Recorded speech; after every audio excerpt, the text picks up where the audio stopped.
നമസ്കാരം. കോട്ടയം ലോക്സഭാ മണ്ഡലത്തിൽ sitting MP ആയിട്ടുള്ള തോമസ് ചാഴിക്കാടനെ കേരള കോൺഗ്രസ് എം സ്ഥാനാർത്ഥിയായി പ്രഖ്യാപിച്ചതോടെ ചുവരെഴുത്തിന് തുടക്കമിട്ട് ഇടതുമുന്നണി.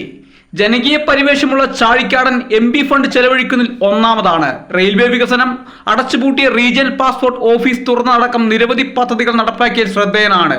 കോട്ടയത്ത് ഇന്നലെ ചേർന്ന കേരള കോൺഗ്രസ് എം സംസ്ഥാന സെക്രട്ടേറിയറ്റ് സ്റ്റിയറിംഗ് കമ്മിറ്റി യോഗമാണ് സ്ഥാനാർത്ഥിയായി ചാഴിക്കാടനെ ഏകകണ്ഠമായി തീരുമാനിച്ചത്.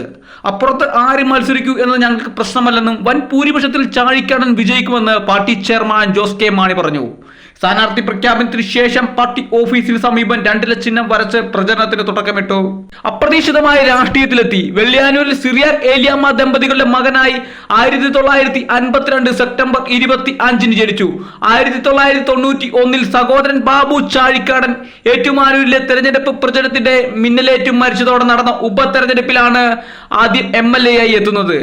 അന്ന് ന്യൂ ബാങ്ക് ഓഫ് ഇന്ത്യയുടെ മാനേജറായിരുന്നു ചാഴിക്കാടൻ. ഏറ്റുമാനൂരിൽ നിന്ന് 1996, 2001, 2006 വിജയിച്ചു. 2011 2016 സുരേഷ് കുറുപ്പിനോട് തോറ്റു.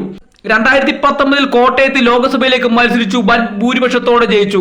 കേരള കോൺഗ്രസ് എമ്മിന്റെ വൈസ് ചെയർമാൻ കൂടിയാണ് തോമസ് ചാഴിക്കാടൻ. പാർലമെന്ററി സാമൂഹ്യ നീതി വകുപ്പിന്റെ social justice and empowerment committee standing committee അംഗം, റെയിൽവേ കൺസൾട്ടേറ്റീവ് കമ്മിറ്റി അംഗം, ഊർജ്ജ വകുപ്പിന്റെ സ്റ്റാൻഡിംഗ് കമ്മിറ്റി അംഗം, ആവിഷ്കൃത പദ്ധതികളുടെ പുരോഗതി വിലയിരുത്തുന്ന സംസ്ഥാനതല കമ്മിറ്റിയായ ദിശയുടെ അംഗം എന്നീ നിലകളിൽ പ്രവർത്തിച്ചു വരുന്നു.